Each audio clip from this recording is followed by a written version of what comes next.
1400 लड़की मुसलमान की बच्ची हिंदू के साथ में भागकर शादी की।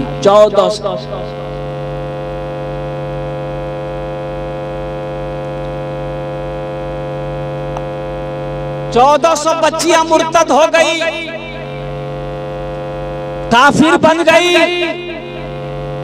और कुर्बान जाओ, क्या कभी हमने देखा कि मेरी बेटी किस हालत में रह रही घर के अंदर में, मेरी बेटी के अंदर में पर्दगी है कि नहीं है, मेरी बेटी के अंदर में सोमो सलात का पाबंद है नहीं है कि नहीं है। लेकिन मेरे भाई सिर्फ आप बेटी ही को दोष देंगे तो नहीं होगा। मैं तो कहता हूँ कि देखा कि बूढ़ा आदमी बूढ़ा हो गया, जवान बेटी सर पे है तो बड़ा फिक्रमंद रहने लगा। मजदूर आदमी था, वो बाजार जाता था, मजदूरी करके कुछ पैसा लाता था, चूल्हा जलता था। लोग आते थे बाजार में, मजदूर को खरीदते थे, मजदूर लेकर के अपने अपने घर में जाते थे। उसको मंडी कहते। आज भी दिल्ली जाइए, बड़े बड़े शहरों में मंडी में लोग जाते हैं जहां मजदूर मिस्त्री लोग खड़े रहते हैं और मकान वाले जरूरतमंद लोग आते हैं, मजदूर को मजदूरी करके वो अपने घर लेकर जाते हैं, उजरत पर उससे मजदूरी रखते हैं। शाम तक काम किया, पैसा दिया, फिर अपना डेरा चला गया। तो ये बूढ़े मियाँ जब ज्यादा बूढ़े हो गए तो अब मंडी पर जाके खड़े होते थे, कोई पूछता ही नहीं। बूढ़ा ये कौन काम करेगा, खांसते खांसते आधा घंटा निकाल दे।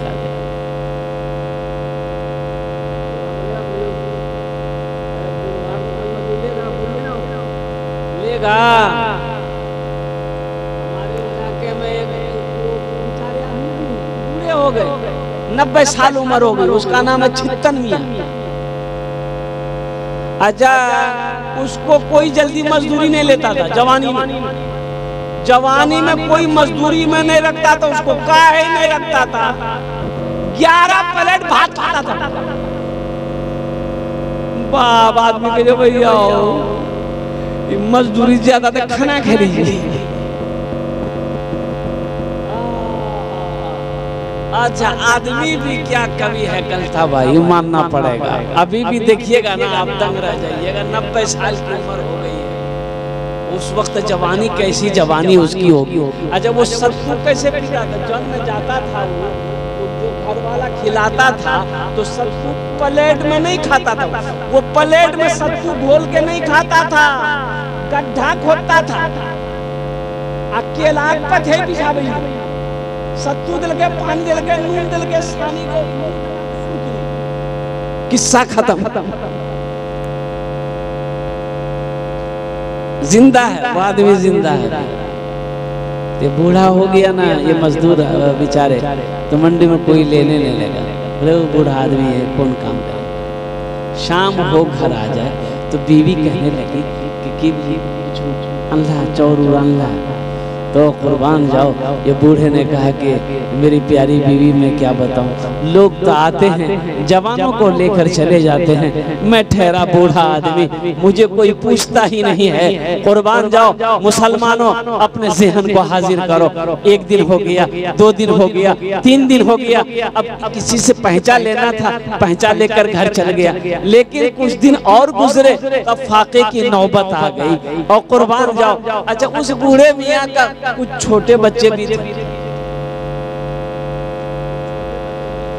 अब चूल्हा नहीं जल रहा घर के अंदर में, बच्चा भूख से बिलक रहा है। कुर्बान जाओ, एक जवान बेटी है घर के अंदर।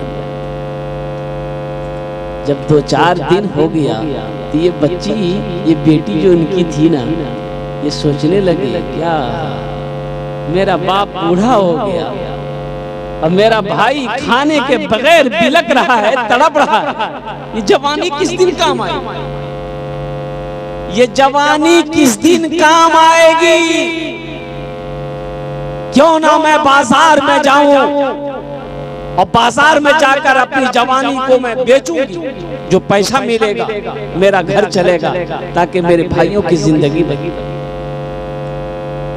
लड़की फैसला कर लेती कि चाहे कल जो हो, मेरे घर में चूल्हा जरूर जलेगा। सुबह उठी, नमाज़े फजर पढ़ी और पढ़ने के बाद बन सबर कर तैयार हुई, अपनी माँ से इजाज़त ली, बहाना बनाई कि मुझे फलां सहेली के पास जाना है और 2-3 घंटे में हम वापस आ जाएंगे।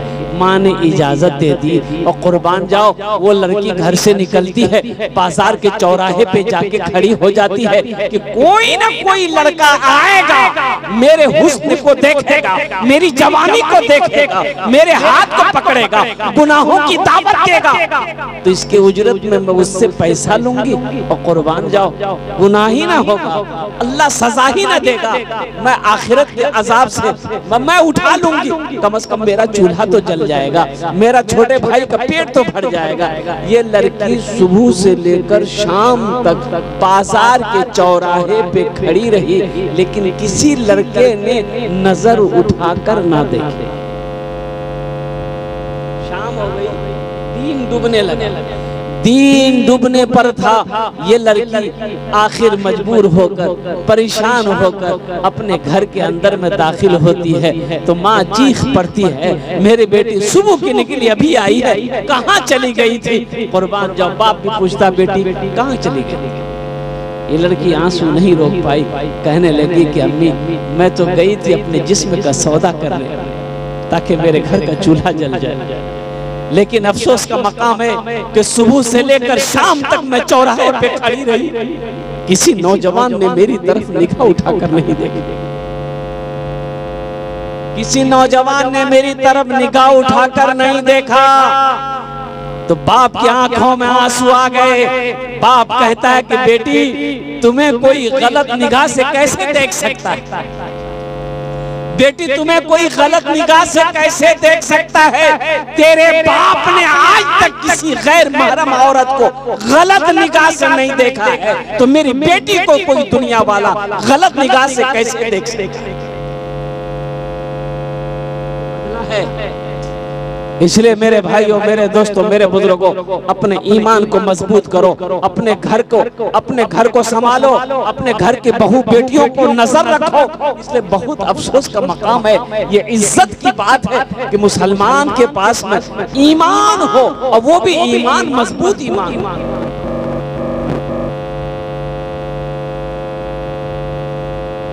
आज आए दिन अखबारों में, आज आए दिन न्यूज में, सोशल मीडिया पर देखते होंगे कि फला लड़की फला के साथ भाग गई, फला की लड़की फला के साथ भाग गई, फला की लड़की फला के साथ भाग गई। ये हमारी लापरवाही की वजह है और ये ईमान कमजोर होने की वजह है। इंशाअल्लाह ईमान को मजबूत करेंगे, हाथ उठाइए इंशाअल्लाह। अल्हम्दुलिल्लाह अपने ईमान को मजबूत करना है। कैसे मजबूत करना है? गोश्त खा के। ईमान को मजबूत कैसे करना है, ईमान को मजबूत कैसे बनाना है? सिर्फ मैंने पहले कहा था, सिर्फ नाम का मुसलमान ना बनो, अल्हम्दुलिल्लाह काम के मुसलमान बनो। बंदूक है, गोली है ये नहीं, मुसलमान है, ईमान है ये नहीं। अभी फिलिस्तीन में लड़ाई हो रही, जंगें हो रही है,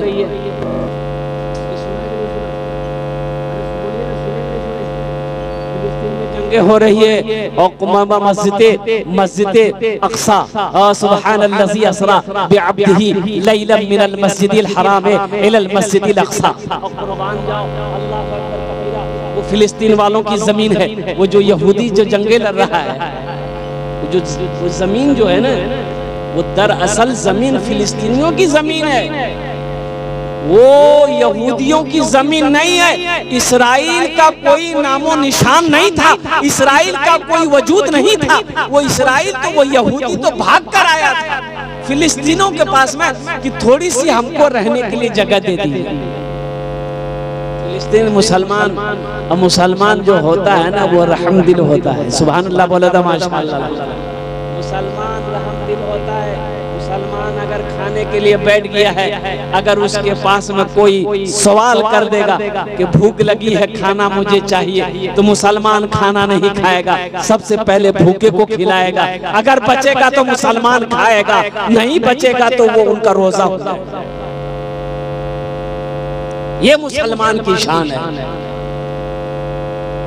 जो जमीन है वो जमीन यहूदियों की नहीं थी, मुसलमानों ने रहम खाया, यहूदियों को बैठने की जगह दी, और बैठने की जगह दी वो यहूदी कौम। अल्लाहु अकबर कबीरा। मुसलमानों आज मुसलमानों को मिटाया जा रहा है, मुसलमान बच्चों को शहीद किया जा रहा है, हमारी माँ बहनों को इज्जत लूटी जा रही है। कुर्बान जाओ वो यहूदी। अच्छा, ये यहूदी को आप जानते हो, ये यहूदी आज ये इतना आगे क्यों है, ये यहूदी कामयाब क्यों है, ये यहूदी आज दिमाग का इतना तेज क्यों है, ये यहूदी तरक्की क्यों कर रहा है, ये यहूदी आसमान को कैसे छू रहा है, और वो यहूदी चंद लाख यहूदी पूरी दुनिया पर हुकूमत कैसे कर रहा है। इससे पता ये चलेगा आखिर इसकी वजह क्या है। 70 लाख यहूदियों को हिटलर ने मारा, 70 लाख यहूदी को हिटलर खड़ा किया, खड़ा करके गोली से भून दिया, और 2 लाख छोड़ दिया, 2 लाख को छोड़ दिया। तो कुछ कहने वालों ने कहा कि 70 लाख को आपने मार दिया, ये 2 लाख का है छोड़ दिए, इसको भी ना खत्म कर दिए। तो ये हिटलर ने कहा इनको छोड़ दे रहे ताकि दुनिया वाला को पता चले कि ये 70 लाख को हमने मारा क्यों।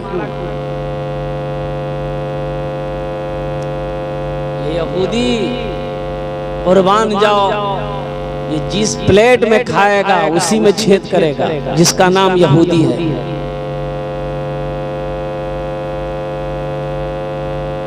ये पखाना करके पानी खर्चा नहीं करता यहूदी।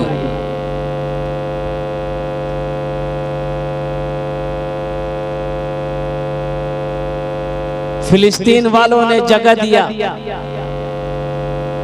और उसी की जगह को वो कब्जा करना चाह रहा है, और फिलिस्तीनियों को ही फिलिस्तीन से निकालने की कोशिश में लगा हुआ है, और फिलिस्तीन में ही मस्जिद अक्सा है।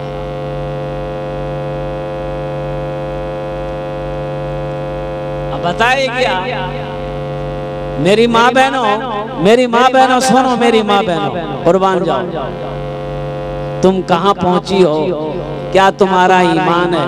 मैं तो दुआ करूंगा कि अल्लाह मेरी माँ बहनों, मेरे नौजवानों की, मेरे बुजुर्गों की अल्लाह ईमान, हम सब के ईमान को मजबूत बना दे। आमीन बोले तो अल्हम्दुलिल्लाह।